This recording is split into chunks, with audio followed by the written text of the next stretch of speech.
Hey, there's the one boom, and today I have a little bit of a rant for you guys. I recently have been hearing a lot about World War One and World War Two shooters and how cool they would be for the genre. Basically, people want Battlefield 5 to be this World War One shooter it's been hyped up to be. People are excited for this new game called Battalion 1944, and to be honest, I have some concerns with it, and I would like to know what you guys think about it in the comment section below, so go ahead and leave a comment right now about what you want from a shooter. Just pause the video and leave a comment about what you want from a World War One or Two shooter, or why you want a World War One or Two shooter, and then, or if you do at all, and then watch my video here, and then send another comment letting me know your thoughts after I tell you what I have to say. I'm not trying to change your opinion. I just want to basically have a little bit of an improv conversation here. So I hope you guys enjoy the video, and I'm gonna roll the intro.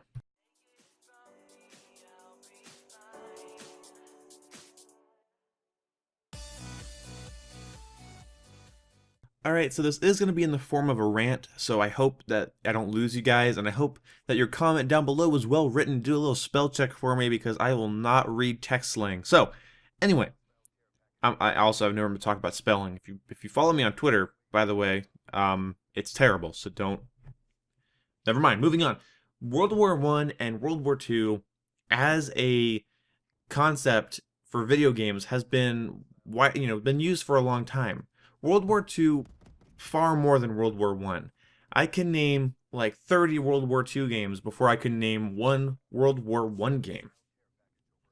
Even Google has a couple troubles when I look up battles of World War One. When I look up battles of World War One, I get 5. I get 5 major battles of World War One. And without Googling it, can you guess what any of them are? Probably not. And if you say Verdun, that doesn't count because there's been a game out for a while called Verdun. It's about World War One, and so just shut up. That one's easy.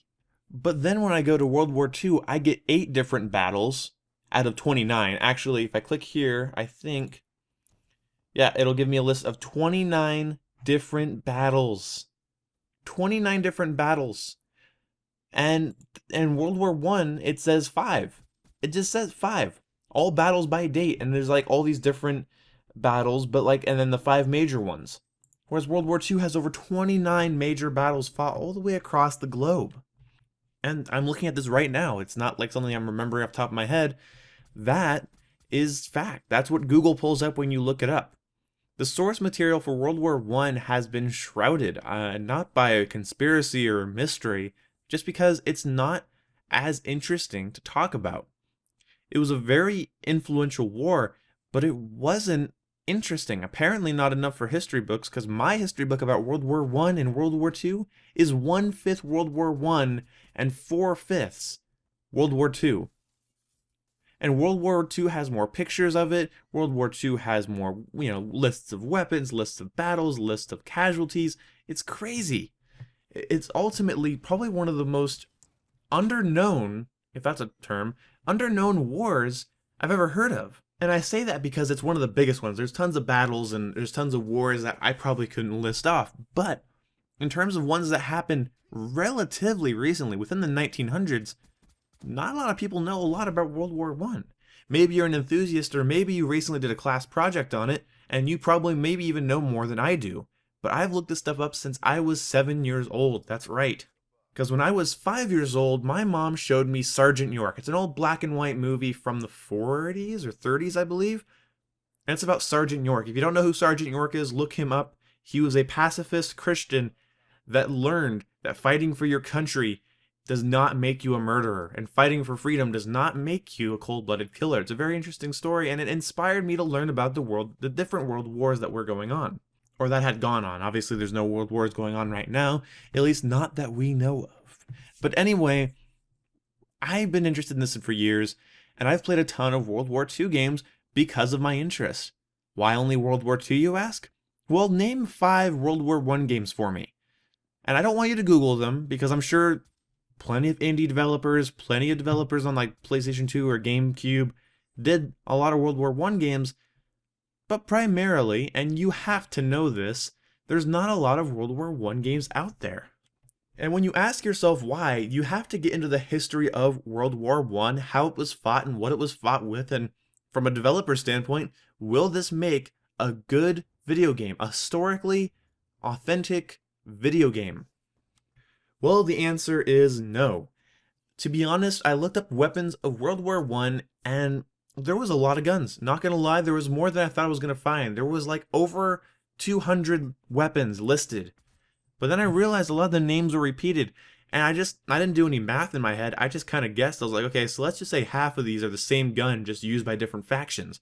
Then I put it together. There's about 150 weapons there, because I noticed that every faction had like 5 weapon crossovers, except for the US and Great Britain.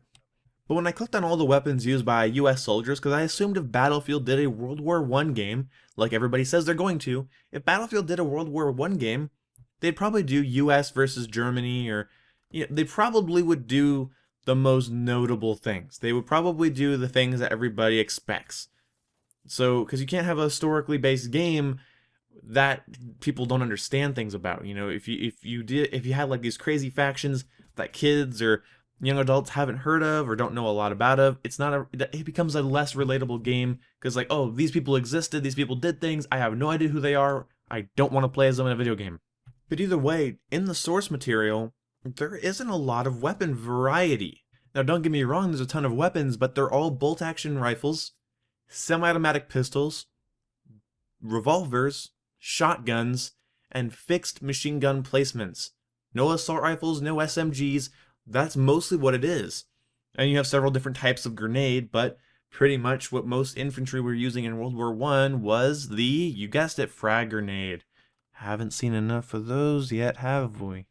And do understand, I am coming from this from a place of a player that wants something new every time he gets a first-person shooter. I don't want Modern Warfare 2.5, Ghosts. I don't want, a new version of Medal of Honor Vanguard. I don't want a new version of Battlefield 4. I don't want Battlefield Hardline 2. I don't want Advanced Warfare 2. I always want something new. That's why Black Ops 3 is very exciting for me, because although it has the Black Ops name and it feels like a Black Ops game, I feel like it's new and not totally lame. Forgive me, Lord, for I have sinned. But seriously, I am concerned about the amount of new content whenever I buy a first-person shooter. I don't think I'm going to spend $60 on a World War II game, no matter how good it looks or how well it plays. I'm just a little burnt out on that concept. Although it is a cool concept, the idea of a next-gen World War I and II game is cool. I want to see it, I want to see what it looks like, I want to hear it, I want to watch it, and maybe even I want to play it. But, same thing about Titanfall.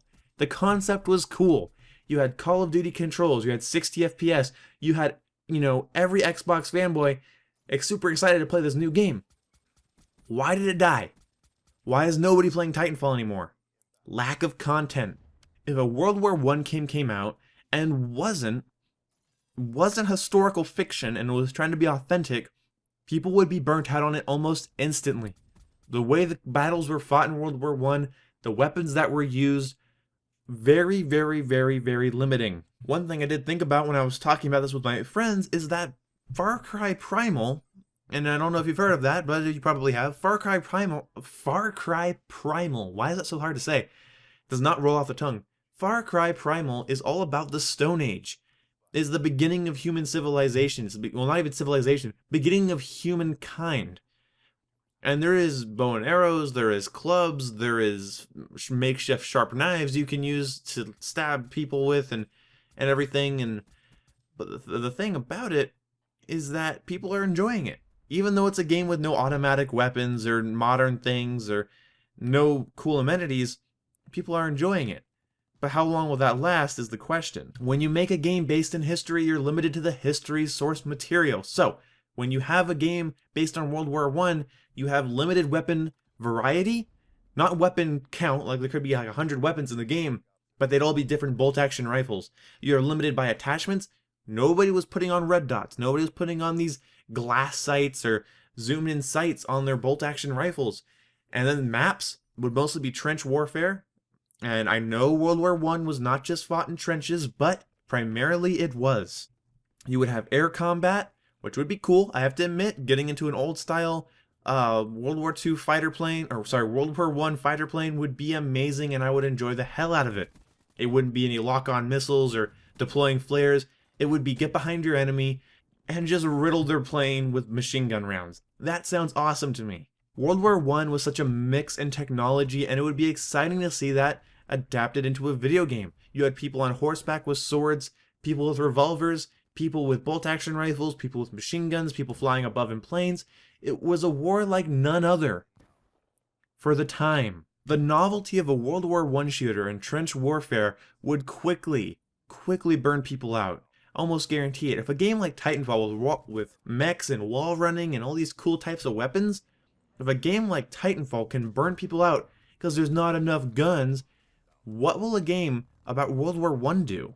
People are even burnt out on Hardline, and Hardline has more content than Titanfall twice fold, and people are burnt out on Hardline.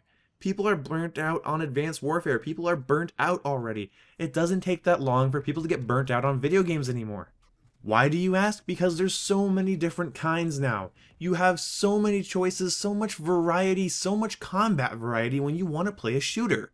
And if you have a game based in World War I, you would only do it if you like World War I as a historical concept, and you like learning about World War I, you're intrigued with World War I, you're in love with the history of World War I, and that's why you would buy a World War I shooter.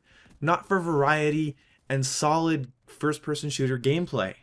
It could run at a set 60 frames per second across all platforms.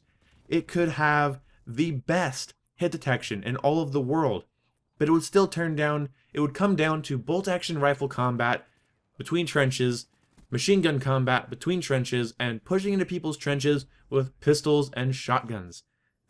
And really ask yourself, do you really want to be one-shotted by a shotgun, mowed down by a machine gun, or one-shotted by a shotgun constantly? As much as I love flying in games, flying in a Battlefield game is frustrating as hell, especially when you compare it to Battlefront. And the only reason the flight works so well in Battlefront, because it's a sci-fi game, and the ships can hover, and they don't have any realistic mechanics to them, so you can just kind of do whatever the hell you want with them, similar to Star Fox. I love Star Fox. But anyway, really ask yourself about the concept. Let me break this down for you. Let me break down the last 12 minutes of your life for you. There is not enough weapon variety. Weapon count? Yes. Weapon variety? No. Map variety? No. Equipment variety? Attachment variety? No and no. Customization variety? No and no. Camos? No. Everything that you have seen in the last 6 years of first-person shooters would be gone. It would not be there. Unless they want to go into historical fiction or make World War I look like Advanced Warfare, people dressed up like gingerbread men, jumping around with jetpacks with gold guns. That would be the reality. You would have the base gun. You would have no customization. You would be bored. I am sorry, even if you're excited and I'm not changing your mind at all, you would be bored. There is nothing there in the source material. World War II, I could give a pass, because in World War II games, you have the entire globe. You have the Pacific, you have Europe, you have all these different types of battles, different types of weapons, different types of technologies. The planes were even cooler, air combat would be cooler, everything about it would be cooler. There's so much more content there. There's so many things you can do with the source material. And the only game that I've heard that's guaranteed to take advantage of that source material is a game that's literally just doing 6v6 combat. 6v6 World War II combat is gonna put me to sleep. I've been there, done that, and not interested. Go play a World War II game, and you'll probably think the graphics could be better, the gameplay could be smoother. Other than that, there is nothing else they can do. Unless they want to invent a battle that didn't happen, invent weapons that weren't there, invent concepts that didn't exist. The only reason World at War, in my book, got away with adding attachments and stuff like that to their guns is because they were makeshift. It was a makeshift suppressor, it was a makeshift red dot sight, it was a makeshift scope. It was never like, oh yeah, so by the way, there's like this really cool red dot you can slap on your M1 carbine, whatever. It looked like somebody took a lens and just taped it around the gun. And I think that's actually a cool idea, cool concept, not historically accurate, worth a shit, but it made sense and it didn't play poorly. I would love a game with World War One and 2 elements. I would not love a game where I am forced to use things I've already used, play in places I've already played. And the thing about World War One is even though I haven't played there that often, there's a reason I haven't. Developers know there's nothing to be tapped into there, and EA recently has been making sure that every game that comes out of them is small. Titanfall, Battlefront, Hardline. These games are smaller and smaller. They keep getting smaller. I put them in the wrong order, but they get smaller. And EA has too much of a grip on their developers. I've known this for years. EA has their hands up their developers' asses all the time. Same with Ubisoft. The reason I never get mad at Activision for a choice that's done for Call of Duty is because I know Activision gives more reign to their developers, and if a decision went through, it went through a developer. It didn't just go through Activision's quote-unquote greedy hands. EA has their hands so just covering their developers. It's creepy, to be honest, how much reign EA has over their game developers. So the only reason I think this World War One game is actually happening is because EA games are getting progressively smaller and coming out with less and less content, and that fits the bill for a World War One game perfectly. Not enough content, not enough weapons. Who cares? You bought it anyway. I'll see you when I see you. Goodbye. Oh god, my throat hurts from ranting. I hope that video made sense. It's kind of incoherent rambling for a lot of it, but I think the point gets across. And I want you now to leave a comment about how you feel about World War One and 2 shooters, and if you think they have a place anymore, or if you think they're outdated, or just shouldn't be done. I personally think that Battlefield should do a futuristic shooter. 2143 would be awesome. I would love to see a next-gen, super, huge combat sci-fi game. And I think that Medal of Honor should do another World War II game, focusing primarily on story. And maybe that's the most unpopular opinion I have ever put out here, but that's honestly how I think it should go, because Medal of Honor does great campaigns, and Battlefield does great at innovation.